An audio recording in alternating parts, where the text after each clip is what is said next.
उमड़ा प्रेम अपार, मथुरा जाते प्राणपति कैसे हो निर्वाह। वो गोपियां आज भगवान के विषय में जो सुना कि मेरा कन्हैया जा रहा है ना, वो गोपियां आज व्याकुल हो रही हैं।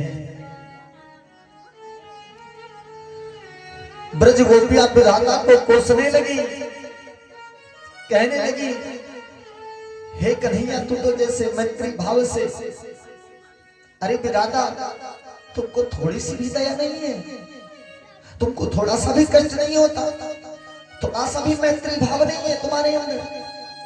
एक पल में अक्रूर जी आए और तुमको कहा और तुम उनके साथ में जा रहे हो, बिना हम गोपियों को बताए, बिना हम सबसे कुछ कहे। गोपियां कहने लगी हे अक्रूर जी हमने तुम्हारा क्या बिगाड़ा था,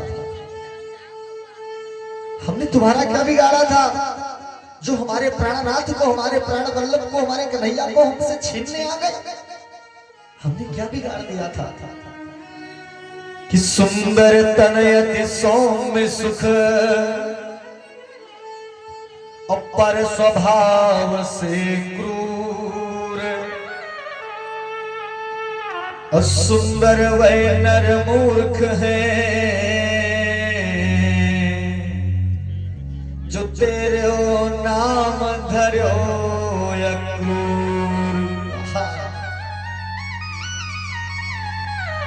गोपियां कहती है अरे आपका नाम तो क्रूर था, आप इतने क्रूर नहीं थे, आप इतने क्रूर नहीं थे, आप इतने क्रूर कैसे हो गए। और वो सुंदर नार जो है जिसने तेरा नामकरण किया ना, वो आज पता नहीं कैसे तुम्हारा नाम अक्रूर रख दिया कि सुंदर वह नर मूर्ख है। वो नर मूर्ख रहा होगा जिसने तुम्हारा नाम अक्रूर रखा होगा। हे गुरु जी मेरे प्राणनाथ को हमसे दूर ना करो, हमारे कन्हैया को हमसे दूर ना करो, हमारे लाला को हमसे ना दूर करो। जो गोपियां एक क्षण एक पल भगवान के बिना नहीं रही, आज उनको छोड़ करके भगवान जा रहे हैं और कहती है अरे अक्रूर जी तुम्हारी तो बात छोड़ो, अरे इस निर्मोही को देखो, इसको देखो ना, ये कैसा निकल गया कि हाय प्राण प्रिय को हृदय, कि हाय प्राण प्रिय को हृदय,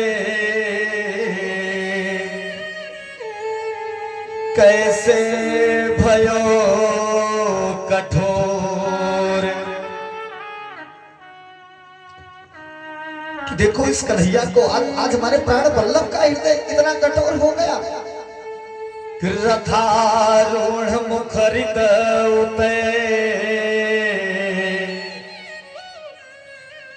हम नहीं चितवन इतोर। गोपियां मैया यशोदा आई और मैया यशोदा ने भगवान को अपने अंक से भर लिया, गले से लगाया और कहा लाला अपनी मां से तो मिल ले, अपनी मैया से तो मिल ले, अपनी मैया को भी छोड़ के तू जा रहा है, अपनी मां से तो मिल ले। कन्हैया ने कहा मां आप चिंता मत करो, मैं परसों अवश्य आ जाऊंगा, मैं परसों पक्का लौट के आ जाऊंगा। जब इस प्रकार से वादा किए ग्वाल वालों से, गोपियों से भगवान, तब गोपियां कहती हैं कन्हैया तू वो दिन भूल गया, कहा तू वो दिन भूल गया जब तू माखन मिश्री हम सबके साथ में खाया करता था, हम सबके साथ खेला करता था, यमुना तट पर हम लोगों के साथ में रहता था। गोपियां कहती है लाला जा रहे हो तो जाओ,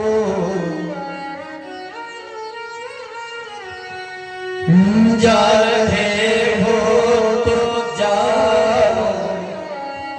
छोड़कर हमसे मुख मोड़कर प्रेम ब्रज सा कन्हैया नहीं पाओगे, नहीं पाओगे। जा रहे हो तो जाओ ब्रज छोड़कर सबसे मुख मोड़कर प्रेम ब्रज सा कन्हैया नहीं पाओगे, नहीं पाओगे।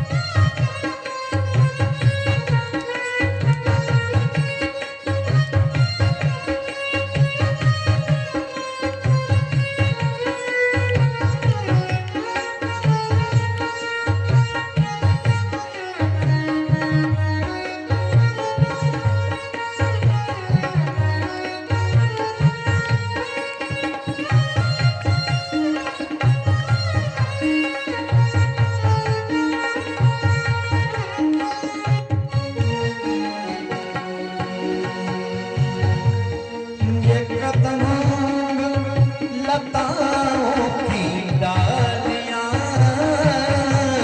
ये लताएं कदमों की डालियां,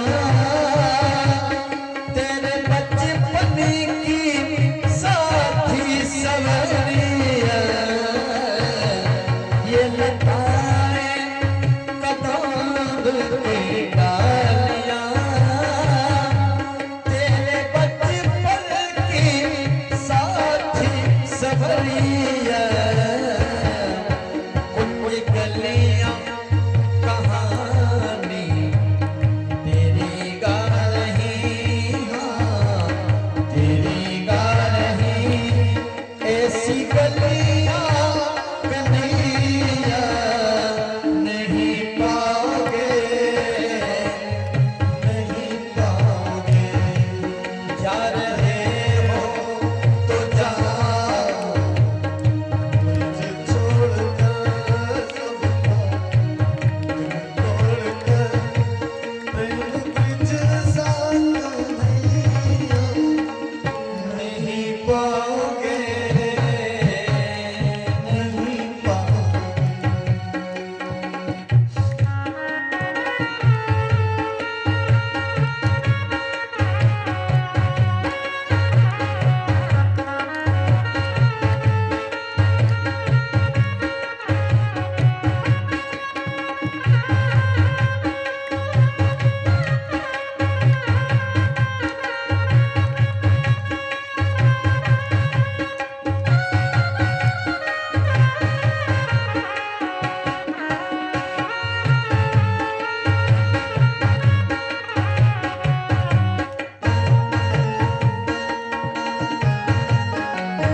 लेकर के अक्रूर जी रास्ते में पहुंचे। गोपियां रथ के सामने खड़ी हो जाती हैं, कहती हैं हे अक्रूर जी, आप हमारे कन्हैया को तो ले जा रहे हो ना, लेकिन इनको परसों ले आए, क्योंकि हम इनके बिना एक क्षण नहीं रहे हैं और न रह पाएंगे। इसलिए अक्रूर जी हमारे गोविंद को लेके चले। अक्रूर जी के आंखों में आंसू आ गए कि कंस, अरे दुष्ट पापी, आज कितना बड़ा पाप हमसे करवा रहा है। इन गोपी ग्वाल मैया यशोदा नंद के प्राण वल्लभ को हमसे दूर करवा रहा है, और ये कुत्कृष्ट कार्य हमसे करवा रहा है। जी भगवान माफ नहीं करेगा। अक्रूर जी आंखों में आंसू लेकर के गोपी ग्वाल को समझाते हुए आ रहे हैं। जब जब रथ का ध्वजा दिखता है, गोपियां दौड़ रही हैं रथ के पीछे। कोई गिर पड़ रही है, कोई उसी धूल में लिपट जा रही है, कोई उस रथ के चक्के के सामने उसके नीचे जो वो धूल जो रज था उसको उठा करके नहा लेती है कि इसी रास्ते से मेरा लाला जा रहा है, मेरा कन्हैया जा रहा है।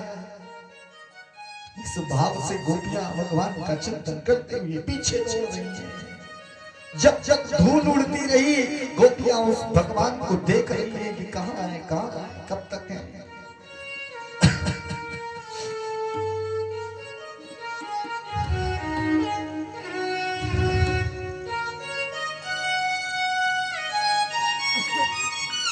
भगवान अक्रूर जी भगवान को लेकर के जमुना जी के पास में आए। अक्रूर जी ने कहा प्रभु हमारी इच्छा है कि जमुना स्नान कर ले। भगवान ने कहा ठीक है, अब जब जमुना आ ही गए हो तो स्नान कर लीजिए। अक्रूर जी गए, जमुना स्नान करने लगे और जैसे डुबकी लगाई ना तो जमुना जी में भगवान का दर्शन कर रहे हैं। जैसे भगवान बाहर रथ पर आरूढ़ होकर के बैठे हैं ना, वैसे उस जमुना जी के जल में नेत्र को जब डुबकी लगाते हैं तो भगवान की दिव्य झांकी को देख रहे हैं। अक्रूर जी इस छवि को देख करके कहते हैं बहुत बड़ा पाप करने जा रहा हूँ। भगवान के चरणों में वंदन किया, कहा प्रभु क्षमा करें। कंस ने कूलिया पेड़ हाथी मल्ल सबको आपसे युद्ध करवाने के लिए, आपको मरवाने का षड्यंत्र रचा है, इसीलिए आपको बुलाया है। भगवान ने कहा चाचा जी आप चिंता ना करें, उस मामा को तो मैं जैसे तिनका कोई चीर के फेंक देता है, एक क्षण में मैं उनके सारे योद्धाओं का उद्धार कर दूंगा, आप बिल्कुल चिंता न करें। अब जैसे इस बात को कहा क्रूर जी खिलखिलाए, अरे मेरे गोविंद, अरे मेरे प्राण वल्लभ, बस बस यही कृपा करना, उस दुष्ट को मत छोड़ना। अब भगवान आए, ग्वाल भी थोड़े आए हैं, बाबा नंद भी आए हैं, लेकिन अब कंस के यहाँ जाना है तो वस्त्र नहीं है ग्वाल बाल के पास, तो कहा वस्त्र की व्यवस्था, वस्त्र के लिए आगे कहा कि चलते हैं रजकम कस्सिदायांतम रंगकारम गदाग्रजः दृष्ट्वा याचत वासांसि धौतान्यत्युत्तमानि च। भगवान ने देखा कि एक धोबी ने कपड़े रंगने का काम कर रहा था, कपड़ा धुल रहा था। उस धोबी के पास में भगवान गए, कहा भैया आए धोबी, हमारे ग्वाल बाल आए हैं, हमको वस्त्र दे दे। तो धोबी ने बड़ा टाइट हो गया, कहा हे ग्वारिया सुन, कोई वस्त्र नहीं मिलेगा, ये जितने वस्त्र हैं ये सब हमारे कंस महाराज के यहाँ के हैं, और वहां पर धनुष यज्ञ होने वाला है, उत्सव होने वाला है, तो ये वस्त्र वहीं जाने हैं। बलराम ने कहा कि भैया वस्त्र दे दो, आग्रह करने लगे बलराम जी, ध्यान दीजिएगा, कहा वस्त्र दे दीजिए। अब धोबी उल्टा सीधा बोलने लगा, अरे इस दुष्ट इस ग्वारिया के देखो ऐसे कि बोला निज मुख देख हुमीरा